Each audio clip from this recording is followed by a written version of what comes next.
तो ये तो अपनी क्लास की बात है, कोई नहीं भाई, मैं भी गलती करता हूँ, आप गलती करते हो, कोई नहीं, घर घर की बात घर घर में हो रह जाए अपने। पर कोई इंटरव्यू वाला पूछ ले कई बात, आरबीसी में इंटरव्यू देने के, होता क्या है इंटरव्यू में जो भी सवाल पूछा जाता है स्टूडेंट ये कोशिश करता है मैं जवाब दूं। हम ना हमेशा यहाँ जब इंटरव्यू लेते हैं तब हमेशा सिखाते हैं कि इंटरव्यू में सबसे अच्छा जवाब है सॉरी। सबसे अच्छा जवाब क्या है? आपको नहीं आता एकदम नम्र भाव से कहिए सॉरी। यदि आपके चेहरे से नम्रता टपकती है, आपके व्यवहार से पोलाइटनेस दिखती है, हम्बलनेस दिखती है, आपको नंबर ज्यादा मिलेंगे। यदि अगले ने 10 क्वेश्चन पूछे और आपने 10 में कहा सॉरी सॉरी सॉरी, तो भी नंबर अच्छे आएंगे। अरे सही में भाई, किसी एट द एक कोई पॉइंट ऑफ टाइम है, उस पर किसी भी दुनिया के आदमी को सारे सवालों के जवाब नहीं आ सकते। मतलब आप में से अभी कोई खड़ा हो जाएगा, लो सर मैं आपसे 10 सवाल पूछता हूं, नहीं आएंगे, एक का ही नहीं आए जवाब। तो अगला बंदा यार कुछ भी पूछ रहा है तो जवाब नहीं आएंगे आपको। वो जो उधर बैठा है वो एक बात जानता है, ये रामलीला वाली हंसी कहां से आई? तो रावण कुंभकर्ण हंसते हैं ऐसे। वो जो बंदा सवाल पूछता है वो ये बात जानता है कि आपने प्री पास किया, आपने मेंस पास किया, इसलिए ज्ञान की कमी नहीं है, ज्ञान कतई कम नहीं है आपका। तो आपका एटीट्यूड चेक किया जाए, लोगों से बात कैसे करते हैं, आप कितने पोलाइट हैं, आप कितने हम्बल है, आपकी बातचीत का तरीका क्या है।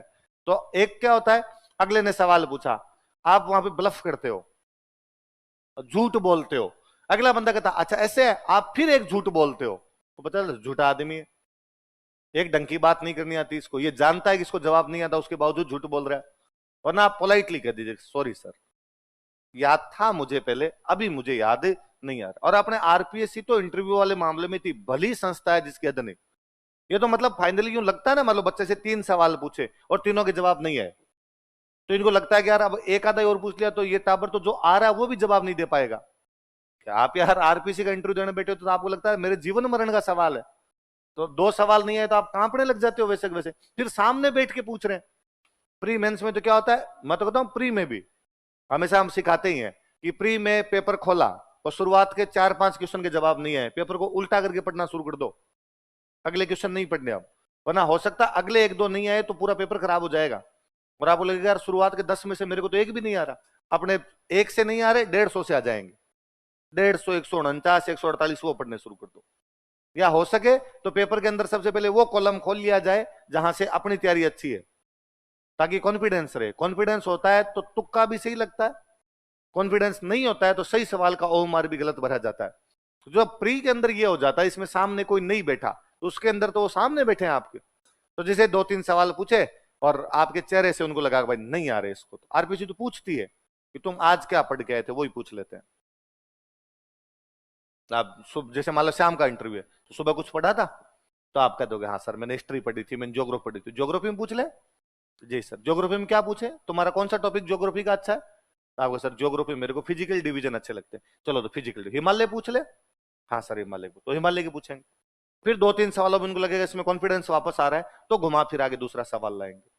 तो वो इस बात को जानते हैं कि ज्ञान कम नहीं है, घबरा रहे हो। मतलब इवन वो शुरुआत के अंदर तो आपसे वैसे सवाल पूछते हैं एकदम।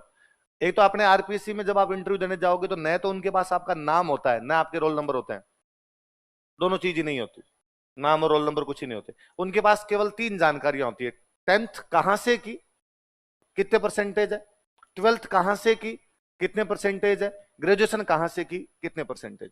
इसके अलावा यदि आपने भर रखा आगे कि मैंने एमए कर रखी है, नेट कर रखी है, मैं नौकरी करता हूं, तो वो जानकारियां, वरना उनके पास बेसिक 3 ही जानकारियां होती है, 10th 12th ग्रेजुएशन। उनके सामने पर्चा पड़ा रहता है, उसके बावजूद उनका शुरुआत का सवाल होता है, कभी नाम नहीं पूछते आपसे, कभी रोल नंबर नहीं पूछते, मना और करते नाम नहीं बताओगे तुम अपना, सरनेम नाम ऐसा कुछ भी नहीं बताना आपको, वो नॉर्मली यूं पूछेंगे अच्छा तो 10th कहां से की थी आपने, आपके सामने पढ़ा तो है देख लो, पर फिर भी वो 10th कहां से की थी, आप कहते हो सर मैंने 10th नागौर से की थी। अच्छा नागौर से की थी, कितने परसेंट थे आपके 10th में, आप सर 82%, वेरी गुड शाबाश, अरे यार इंटेलिजेंट बच्चे हो। हाँ हाँ, मैंने कहा मार्कशीट नहीं पढ़ी, डाटा पढ़े हैं। हाँ तो ऐसे एक पर्चा होता है तो भरवाते हैं तुमसे पहले, पहले भरवाते हैं तुमसे, वो पड़ा रहता है उनके सामने, डिटेल्ड पूरे जो तुम्हारा फॉर्म होता है वो भरवाया जाता है, वो रहता है उनके सामने। इतना लोड क्यों लिया? तो मैं कह रहा हूं तो कुछ सोच के कह रहा हूँ कि नाम नहीं होता है वहां पे। तो अच्छा, नागौर से क्या था? 10th कब हुई थी तुम्हारी 10th? आपने कहा सर मेरी 10th 2012 में हुई थी। ठीक। अच्छा, 12th कोटा से कैसे हुई तुम्हारी? तो आप कहते सर वो मैं धूड़ खाई बीच में, मैंने बीच में पीएमटी की तैयारी करने के लिए मैं कहां चला गया था? कोटा।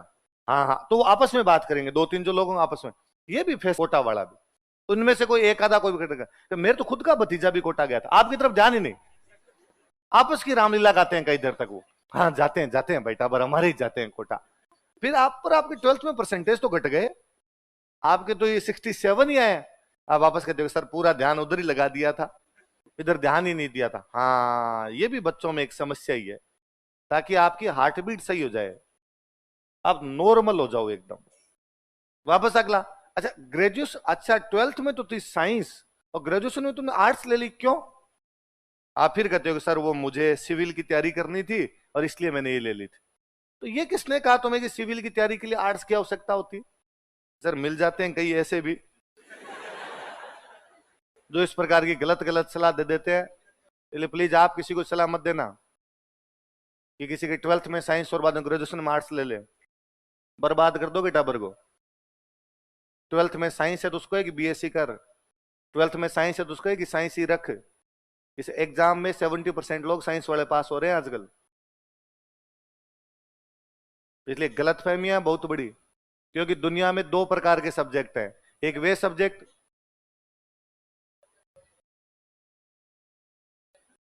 सॉरी बोल दे, सॉरी सबसे अच्छा जवाब है। क्यों लोड लिया तूने इतना? हाँ तू कह रहा है सिचुएशन दे दी, कोई नहीं आ रही अब मेरे को। एक तो तू गलत जिद करता है उनसे और एक सॉरी बोलता, दोनों में से अच्छा क्या है? भाई मैं ये थोड़ी कर रहा हूं कि जवाब आता उसमें भी सॉरी बोलना है। मैंने क्या कहा इसमें जवाब नहीं आता? यही तो। या तेरे को आता है कि भारत का प्रधानमंत्री कौन, तूने कहा सॉरी। सर ने कहा था कि सॉरी से हम्बलनेस टपकेगी। आता है लेकिन सॉरी बोलने से नंबर ज्यादा मिलेंगे। इतना लोड क्यों लिया यार? जिसका आता है उसका जवाब तो देना ही है। अब सिचुएशन दी तेरे को, सिचुएशन का जवाब आया तो दे दिया। सिचुएशन का तुझे लगा कि यार नहीं बैठ रहा अपने, तो नहीं सर अभी दिमाग में नहीं आ रहा है मेरे, और वो कतई बुरा नहीं मानते। सॉरी का तो एकदम, वो तो हम मॉक इंटरव्यू में कहते हैं कि कोई स्टूडेंट इंटरव्यू देता है, पूरा सारे सवालों के जवाब सही देता है, 10 के 10 के सही जवाब दिए, तो भी हम कहते हैं कि इंटरव्यू खराब है। एक आधा सॉरी बोल, एक आधी जगह रुक, एक आधी जगह अगले को एहसास दिला कि तू सुपीरियर है। जैसे आप, अगले ने सवाल पूछा आपने जवाब दिया, अगले ने सवाल पूछा आपने जवाब दिया, तो आप में भी क्या थोड़ा सा झलकने लग जाता है बाद में, आने दे कॉन्फिडेंस। अगले को ये बहुत बुरा लगता है उसको। तो उसकी अपेक्षा, मैं तो कहता हूं किसी का जवाब आ भी रहा हो तो एक बार सर थोड़ा सोच लूं, और अगले को लगता है फंसा लिया ना। ईगो सेटिस्फाई होना बहुत जरूरी है। ले दे के जयकांत सिकरे है उधर जो बंदा बैठा हो, उसका ईगो हट नहीं होना चाहिए। वो तो वो मेरे बूंदी वाली बात नहीं बताई क्या? हमारे एक साथी थे, उनसे पूछ लिया था कि बूंदी में कौन सा वंश है, तो उन्होंने कहा हाड़ा। उधर सामने वाले ने वापस कहा गलत है तुम्हारा जवाब, सही दो। तो उन्होंने वापस कहा कि हाड़ा। उनका यार मैंने कहा ना गलत जवाब है, सही जवाब दो। इनको लगा, अब अपने क्या इंटरव्यू में एक बात और सिखाते हैं, हर कोई आदमी सिखाता है कि आरपीसी कई बार कॉन्फिडेंस चेक करने के लिए कहती गलत है, पर तुम्हारा सही होता है इसलिए तुम कहना सही है। वापस पूछा, अरे गलत है यार जवाब, सही जवाब दो। तो वापस कहा कि सर हाड़ा ही है, मैं तो बूंदी का ही हूं, मुझे तो पता ही है। बंदे ने अगले सवाल ही नहीं पूछे, इंटरव्यू में बहुत घटिया नंबर दिए, उसने कहा गाड़ा नहीं है चौहान है, पढ़ा कर। उनके उस साल तब इंटरव्यू बेस पर ही फर्स्ट ग्रेड लेक्चरर लगा करते थे, फर्स्ट ग्रेड लेक्चरर का इंटरव्यू था, पर इंटरव्यू के दम पर ही होते थे, रिटर्न वाले नंबर नहीं जुड़ते थे। उन्होंने इंटरव्यू नंबर नहीं दिया, सिलेक्शन नहीं हुआ उनका। एटीट्यूड नहीं जल के आपका, आप जितने पोलाइट बने रहेंगे उतना है। मैं कभी लाऊंगा क्लास में, 2008 में हमारे सीनियर थे जिनकी 8वीं रैंक थी, महेंद्र प्रताप सिंह, वो बताते थे क्लास में कि उनसे पूछा कि यार राजस्थान में टंगस्टन कहां निकलता है, तो डेगाना डेगाना डेगाना में नहीं निकलता टंगस्टन, 92 के बाद निकलना बंद हो गया। किताबों में लिखा हुआ है, आरपीसी सवाल पूछते, कुछ ही टंगस्टन नहीं है वहां। तो उनका अगले का वापस सवाल था कि यार झूठे, आप ऐसे कैसे स्टूडेंट झूठ बोल सकते हो और वहां टंगस्टन निकलता ही नहीं है।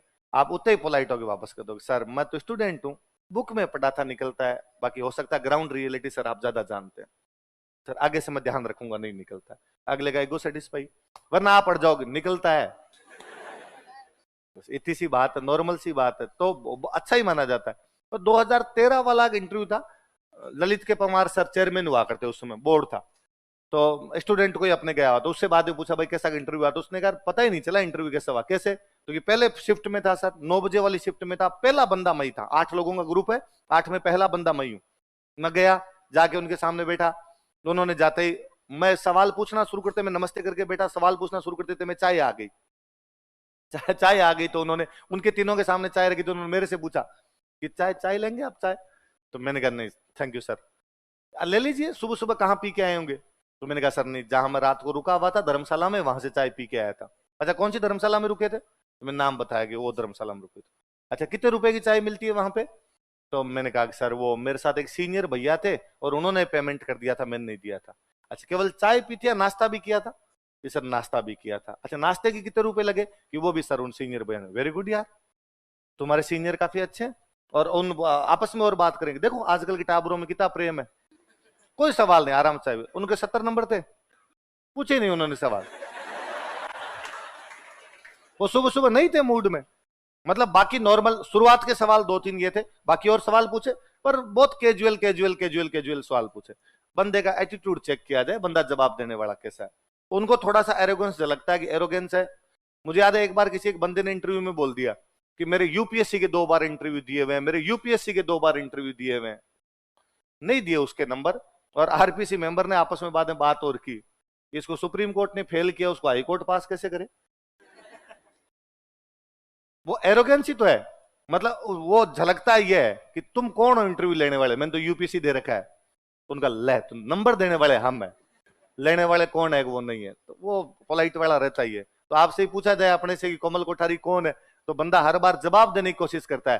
तो आपको लगता है और तो क्या जवाब दूं, और कुछ याद आया नहीं। आपने कहा सर राजस्थान की प्रमुख महिलाओं में इनका नाम गिना जाता है। अलग यार इतना जवाब दे के छोड़ दे, सॉरी नहीं आ रहा, नहीं आ रहा। पता हो अपने को खूब सारी बातें, कौन कौन से मेडल मिले?